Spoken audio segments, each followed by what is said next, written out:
They'll tell you the story different ways, depending on which diner counter you're leaning on along Route 250. Some say it happened near Wooster, where the road slips past barns with their paint half gone. Others swear it's the low stretch by Uhrichsville, where the fog rolls off the Tuscarawas River and hangs there like a breath that never ends. But every version begins the same.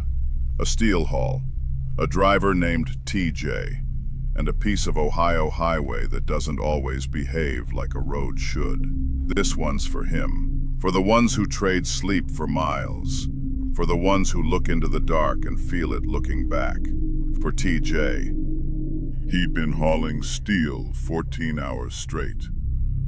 Dispatch had promised him Pittsburgh by sunrise, and the logbook didn't leave room for sleep. So he drove. The road out of Wooster has a way of making a man honest. When the radio dies and the CB coughs only once just to prove it's alive, you start to hear your own thoughts too clearly. Past Apple Creek, the air smells of diesel and dairy. Past Shreve, the fields flatten until you could lay your soul across them and never find the edge. And the fog, Lord, the fog, shows up whether the river's near or not. It arrives like a stranger with a suitcase and no plans to leave. People who don't drive nights call it being tired. Truckers call it something else. Highway hypnosis. It isn't sleep, it's surrender. Your hands steer, your foot remembers the pedal, but your mind drifts a mile behind the taillights. It came on him light at first, a string pulling between his eyes and the horizon. The white dashes stretched long as fingernails. The fog lost its edges and grew a shape that almost had a face. He took a pull on the thermos, coffee gone cold and bitter enough to hurt. A green highway shield appeared in the mist, 250 east. The paint was faded. The post leaned like a tired man in the rain. He rolled past it and kept on. Then time did what time does on a long night, slipped its belt and sat down. A minute later, the same green shield rose out of the fog again. Same tilt, same scrape, same bug splatter across the two. Two signs, he murmured. County crews put two of them up. But the fog was listening. It lifted on both sides in a way fog shouldn't, rising like walls. The lane grew narrow. The air thickened in the cab until each breath felt borrowed. Then something moved across his headlights. Not a deer, not a shadow he could name. A shape that appeared. He slammed the brakes. Steel cried on steel. The flatbed buckled and sang. When the truck stopped, the road ahead was empty. No tracks, no life. Only fog pushing back against the light. He sat until the engine tick cooled his fear into anger. Then he drove again. Because sometimes you don't outrun a road. You wear it. Breaker 19, he said into the mic, steadying his own voice.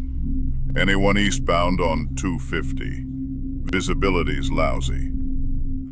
Static, then a breath, then a voice. Sure do, driver.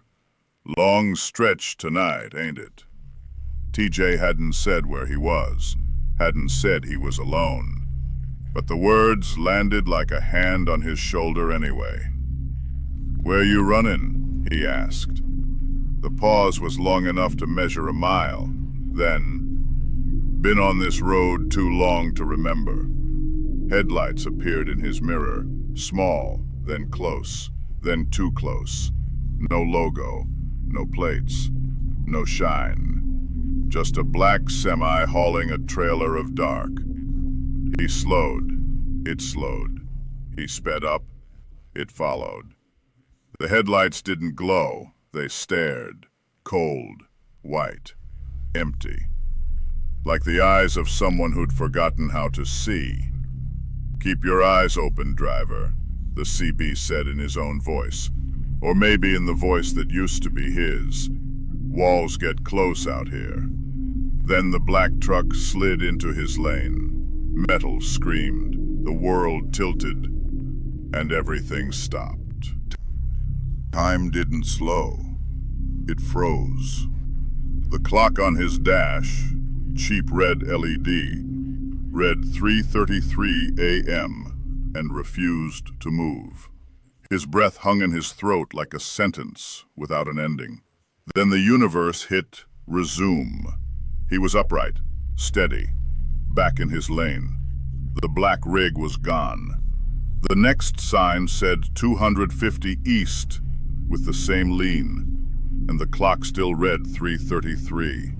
He took the shoulder near a gravel pull-off.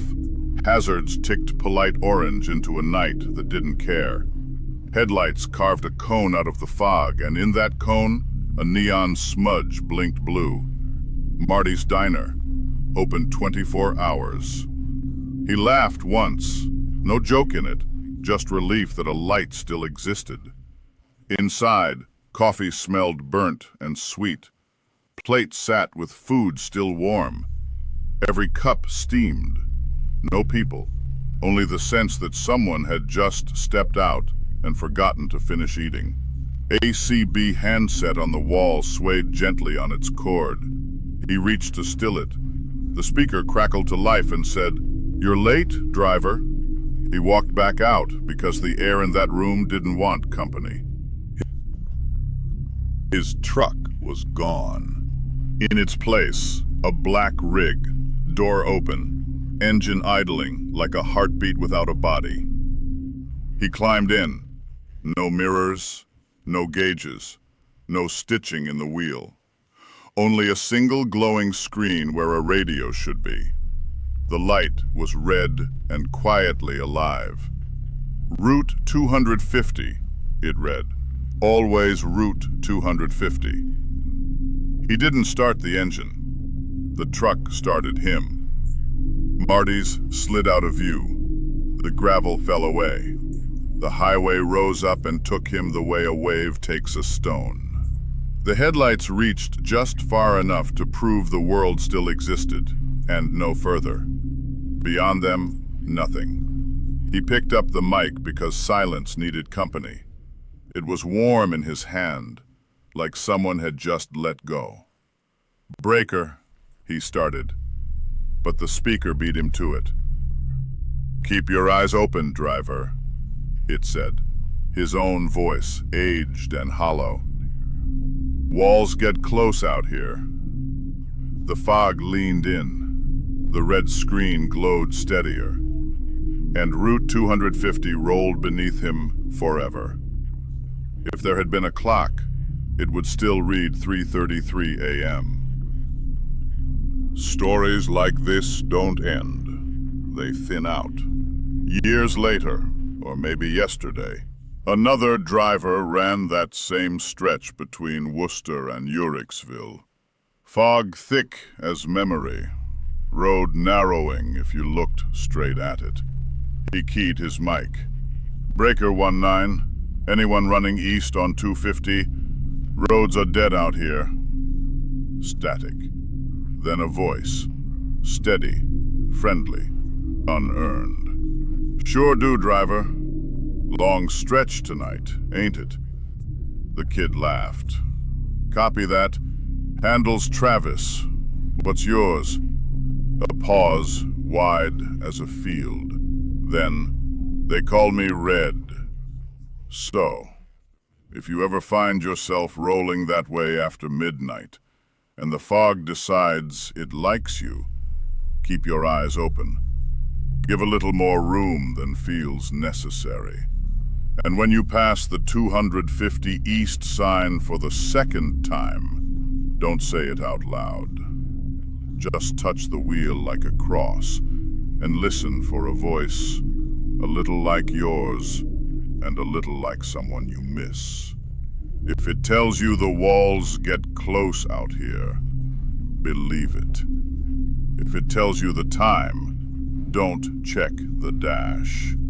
And if a calm old voice slides through the static and asks how your night's going, remember your manners.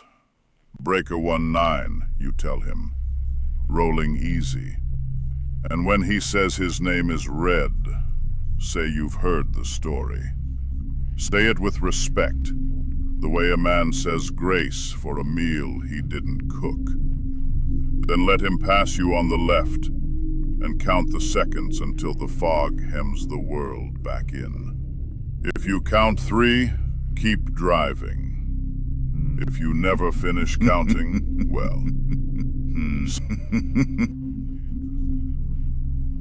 Some legends are only interested in men who aren't done yet, and Route 250 is still out there, waiting, listening, writing its story with headlights and breath. With it,